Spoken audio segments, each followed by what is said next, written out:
My desk is walnut, my drawer is walnut, my filing cabinet is black, but that thing, this is just a stand for my scanner copier. I just like to have a little bit of space so I can like stick a laptop or an iPad under it. That's just scrap plywood and I want to fix that. So this is my desk. I sit at it every day and I don't want to have junky furniture near my desk. That said, building a simple platform out of walnut is probably a little extravagant, but I had the idea about, what if I get some of my scrap walnut and maybe just, veneer it, really thin layer of veneer. That could be interesting. But that's what I found when I went searching through my scraps of walnut. So I don't have enough scrap wood walnut and I wanted this to be a scrap project, so I had to rejig. And what I did find is I had a bunch of old junky ash. These are some wonky bits of ash that I had laying around. This tapers down to a 1/4 inch here. This has got a split in it. This has got some junk at this end. But if I lay them out and I take the old platform, I should be able to get enough for the top, and then this I can probably make for a couple of legs. And really the learning experience for me here is how closely I can make this look like walnut. It's not going to have the right grain structure, but can I get the coloration to be pretty good?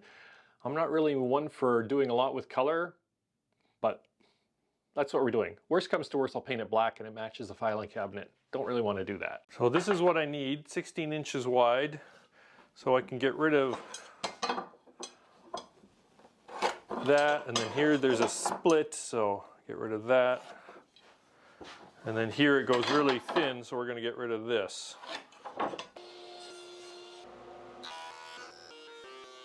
So I'm down to a 1/2 inch. And these 3 boards, they're good, but this last one is not quite down to thickness, and I'm not willing to make this like 3/8. I think a 1/2 inch is a good thickness for a top, but I don't think 3/8 is. It's, I don't know. Now I do have this chunk, so I'm going to take this piece and I'm going to resaw it in half and plane it down to work. So first to the joiner.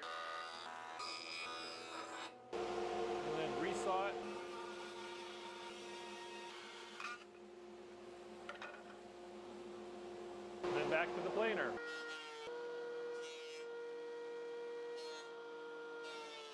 And bring them up to the original ones, and nice, same thickness. So let's move on with getting this glued together. Got my glue line ripping blade in the table saw, and I'm going to use that to clean up the edges of the boards before we can proceed to glue up the panel.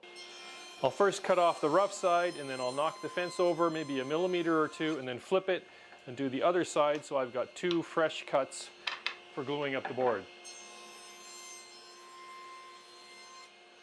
Okay, you know how this goes.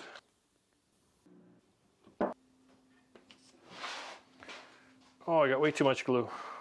Slather on the glue. Line up the panels. Use cauls to keep them flat.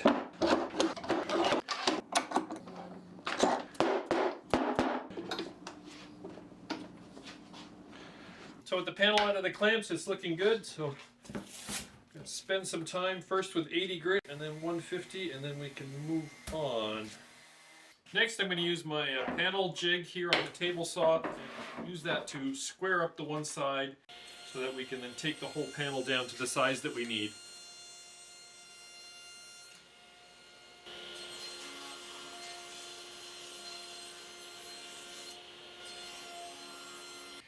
And then I have these 2 pieces prepared to be the legs on the side, so I'll cut them to length next, and then we can put it all together.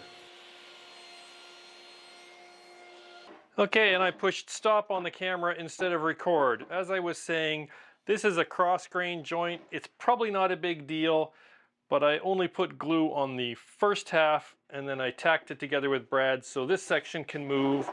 Same on this side, I put glue on the first section. I'm also going to put an 1/8 inch round over around the whole thing. So now the fun part begins when I try to make this look like walnut. And my confidence level jumped when I went into my finishing supplies and I went digging because I found this can, and this is Varathane Espresso number 472. And I remembered 4 or 5 years ago I did a commission where I made an ash table with crossed legs, and I used this, and that was very much a dark chocolatey sort of finish. Turned out really good.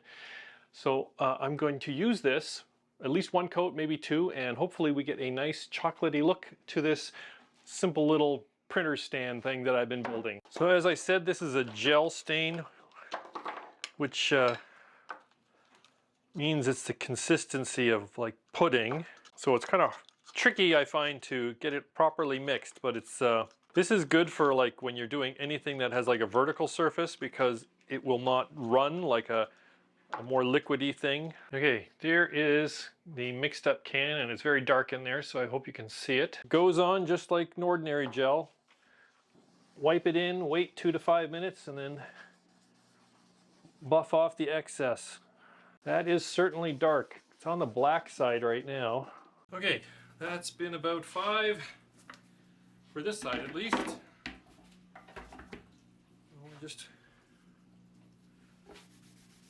wipe it off. There it is. First coat of stain applied. I let it sit in and I wiped it off. I think that's all I'm going to do for stain. Let me go get a piece of finished walnut from my desk to compare. Okay, this is one of the walnut slide out panels from my desk. And this is the ash that's been stained with espresso. This is browner, this is blacker, but this has also got polyurethane, and this does not have a finish on it yet. This is going to go glossier, but it is pretty good. I mean, this is some exceptional walnut. I mean, look at that streaks in it. I love this desk. But still, that turned out quite well to begin with. Next shot will be once it's finished, or rather with some finish on it, I mean. Okay, so early this morning I snuck down and I put one coat of clear finish on it, and yeah, I'm not loving it. It's dark. It's probably okay. That's the finished walnut that I'd like to be more like that color. And so I thought, let's experiment. And I got this out of the drawer, and this is Varathane 257, Cabernet 257, and it is, here's the lid. This is like a burgundy wine color. And I put that on here, and boy was it red. And I thought, oh, that's too much. So then I also took a Minwax red chestnut 232, much browner item, and I put that over here. And when I wiped them off, it's interesting. It's like it took away the color that I had just stained on, like it was dissolving or diluting. I don't know. Here, let me bring the camera in close. This is where I've added Cabernet, and this is where I've added the red chestnut. I think the deep grain of the ash, I think, is partly what is doing it. We're getting some really strong lines here, even though the actual color in between is not so much. Again, just a reminder that I'm putting this in the scrap wood type of project, so I don't want to run out and buy stuff. I've watched a few refinishing channels, and they will have things like, they'll have spray cans of burnt umber and other things, or they can just really get in there with the tints. I'm just going with the stuff that I found in my cabinet that I've had for years, trying to mix and match with what I have. I'm thinking it's very black, dark looking, not painted black, but black stained looking with this espresso.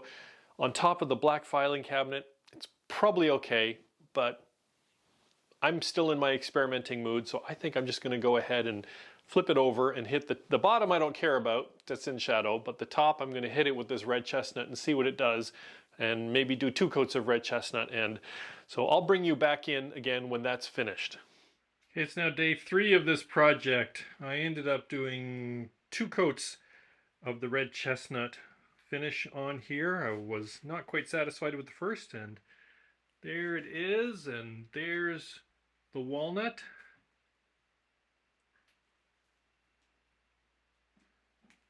And does it look like walnut? Well, no, but I'm much happier with this brown color on the ash. I think they're now in the same family of colors at least. So time to get some clear coat on here. Now normally I use a oil modified polyurethane from Minwax when I'm using a poly, because I like the amber color that it brings, but I don't want any color on this.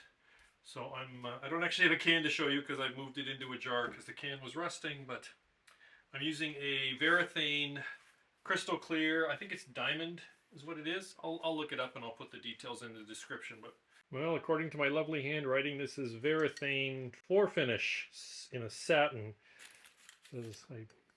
Again, just using what I've got on hand. This is another water-based polyurethane. This one is supposed to be crystal clear, so hopefully all you see is the color that's under it. About probably 3 coats of this and then we'll see. So here it is. 3 coats of polyurethane on top of 2 coats of the red chestnut stain on top of 1 coat of the espresso stain on top of ash. And that is some actual real walnut. And no, they don't look exactly alike, but I'm very happy that I have a very similar color brown. And here it is in position. I'm really liking this color a lot better than the old junky plywood stand that was there. It was never going to be identical, but I am very happy with how closely I got the 2 colors to match. We'll see you next time.